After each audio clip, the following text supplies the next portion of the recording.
Hello, today I'm going to show you the Amstrad PCW 8256 Personal Wordprocessor computer.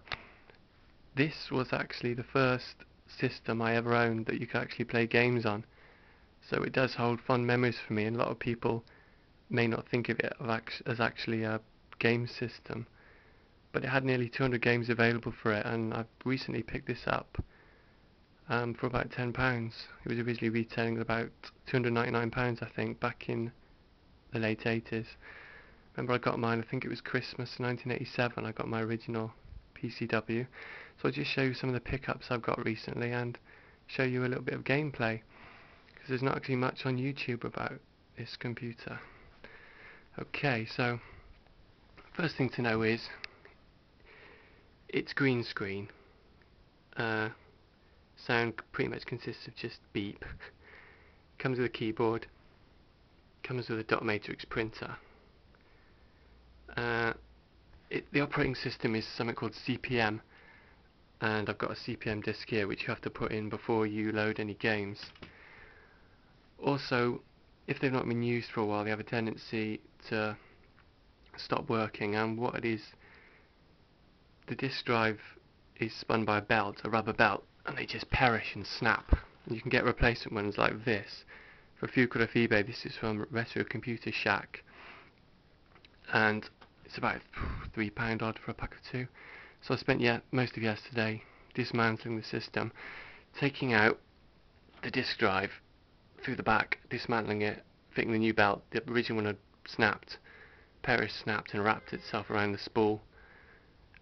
That's the space for a second disk drive, which is not fit in this model. So now it's up and working. I can play some of these games I've been purchasing. So we've got Tomahawk. I never actually owned this one originally, but I did borrow it. It's an Apache flight simulator, which is pretty good. I'll do some gameplay videos of these on another video, because there's no videos of them on YouTube, so I do think it's important to get them out there and get them seen. Batman, which is an isometric platform game. I'll fire that one up in a bit. I've got 3D Clock Chess, Scrabble, World of Soccer, which is a soccer management simulator, Steve Davis's World of Snooker. And how this is going to work on the green screen, I don't know. I'd imagine the green ball will look brilliant, but how the rest will work, I don't know.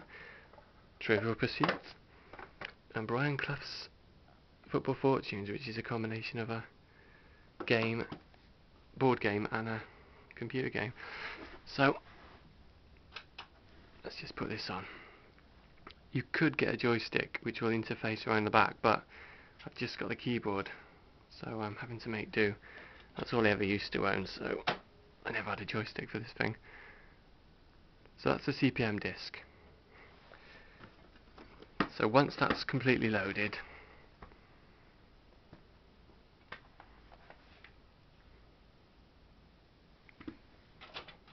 we eject it. We put in the Batman 3-inch floppy, and you do, I think it's Shift Extra and Exit keys simultaneously to start the game. So bear with me a second. There we go. Batman is loading. And there it is in all its glory. You should hear some what classes as music in a second.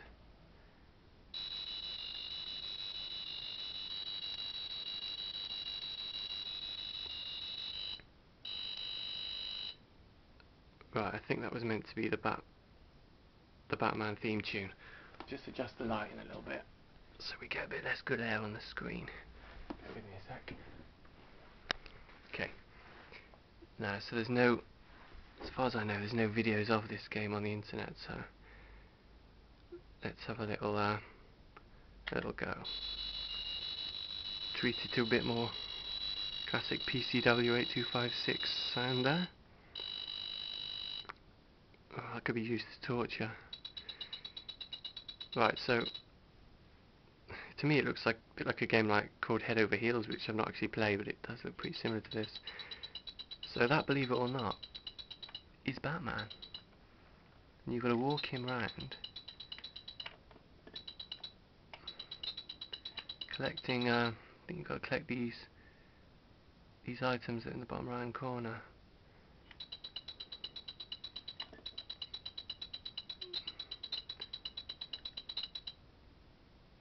There's some bizarre looking little creatures. I've not actually played this game much.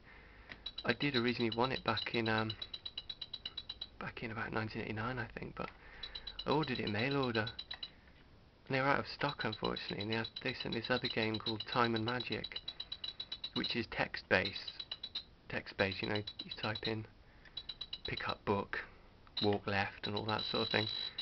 Oh, he's dead. Which the majority of games for this system are actually text-based, just because it lends itself much better to text-based than graphic games like this. But this is proof that there are graphic games out there, and it can handle it. Although a lot of people might not class it as a game system, it was the first system I actually owned that could play games, so it is quite special to me, and I'm glad to get it back. Hey, what's happening? Let's get out of that room. Only ever owned, I think, 5 games, which I'm really trying to get back, but they're quite hard to come by.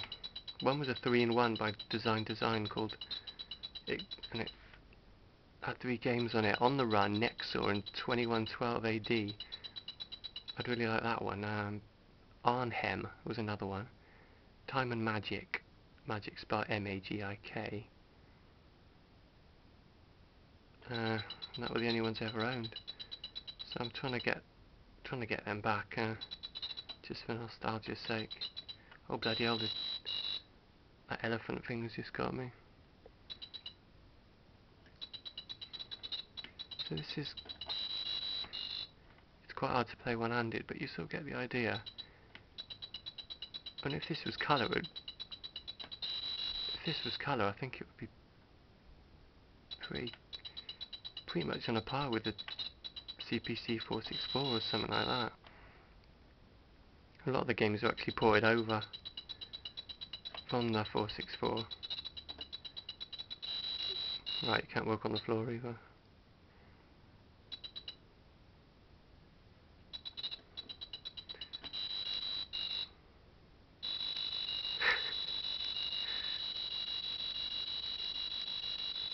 What does that say? Dog's life. Right. It's not really got much to do with Batman as far as I can tell. They could have just stuck any sprite in. Oh, the collision detection is really crap.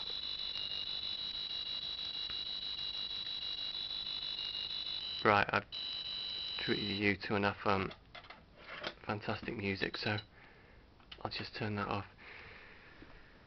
So I've also picked up another couple of bits for it: the tractor feed, roller for the printer, and I've also got a set of still sealed dust covers, which will keep it nice and dust free.